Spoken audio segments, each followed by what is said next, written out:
Ngayong taon, sunod-sunod na mga kaso ng mga nalason dahil sa kontaminadong pagkain.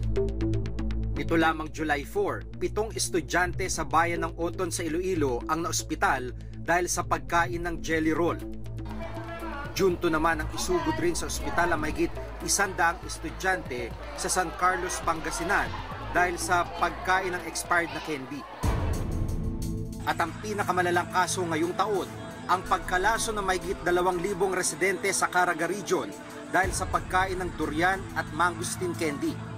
Ang maliit na candy, malaki ang naging pinsala.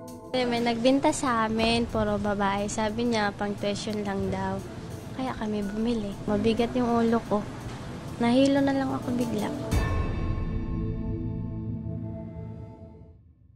Ayon sa pagsusuri ng Food and Drug Administration, kumpirmadong nakontamina ng Staphylococcus ang mga naturang durian candy. Nakita ng pathologist namin si Dr. Lim Cangco na it was a Staphylococcus siya. So it's more sa bacterial. It could be sa handling, preparation ng food. Pwede siya yung parang yung expired na rin, pero it's more sa hygienic na practice nung nag-prepare. Bukod sa kontaminasyon, naging mainit na issue din ang bentahan raw ng peking produkto sa merkado, gaya ng di umano'y fake rice. Una itong napabalita ng magreklamo sa National Food Authority ang mag-asawang nakabili umano ng synthetic na kanin mula sa isang karinderya. Hindi raw nila naubos ang kanin kaya ibinalot ito sa plastic at inilagay sa refrigerator. At makalipas raw ang 2 araw, nagmistula raw styrofoam ang kanin. Sa inisyal na pagsusuri, sinabi ng Food Development Center at Food and Drug Administration na kontaminado ng dibutyl phthalate at 2 iba pang uri ng kemikal na ginagamit sa paggawa ng gamot at plastic ang sinasabing fake rice. Di man agad nakamamatay, nakasasama pa rin sa kalusugan kung pangmatagalan itong kakainin. Sinimulate natin. Noong July 3, kumuha ang mga investigador ng mga rice samples mula sa tindahang ito. Pero lumabas na negatibo sa contaminants ang mga ito matapos isailalim sa lab testing. Ayon sa Special Interagency Task Force na binuo para imbestigahan ang di umano'y fake rice sa merkado, walang peking bigas sa Davao City. Nasabi raw nila ito base sa random sampling sa mga tindahan at bigasan sa Davao City. Malamang ay nakontamina ang nauna ng inireklamong kanin dahil mishandled ito at hindi sinadyang lagyan ng kemikal. Duda ng mga investigador, ito ay dahil matagal binalot sa plastik ang kanin. Sunod naming tinungo ang isa pang palengke dito pa rin sa Quezon City. Ang sinasabi ng Sanitation Code of the Philippines, dapat walang mga basura sa paligid ng mga palengke.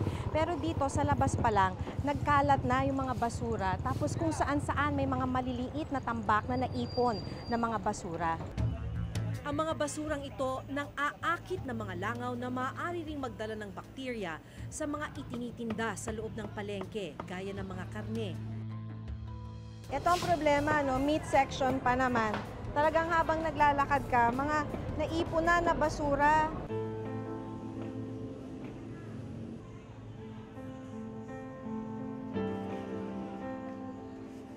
Mababaw, makipot, tapos nababarahan pa ng mga basura, yung mga drainage.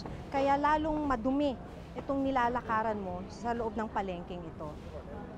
Safety Act of 2013, layo nitong masigurong ligtas sa mga pagkain na bibili sa merkado.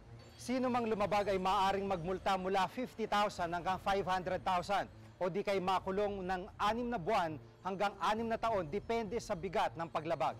Sana ang local government ay maging stricto sa pagbibigay ng permit sa mga ganong klaseng wet market. Whether siya ay private or government operated. Dahil ang sangkot dito ay health or kalusugan ng mga mamimili.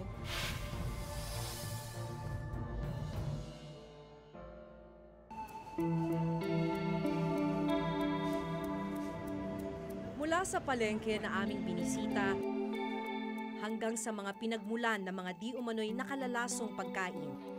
Malinaw na kulang ang pagbabantay ng mga otoridad dahil marami sa mga business operator ay nakalulusot sa kabila ng hindi pagsunod sa regulasyon. At bilang mga mamimili, mahalagang mas maging mapagmatsyag at alerto upang malayo sa anumang kapahamakan.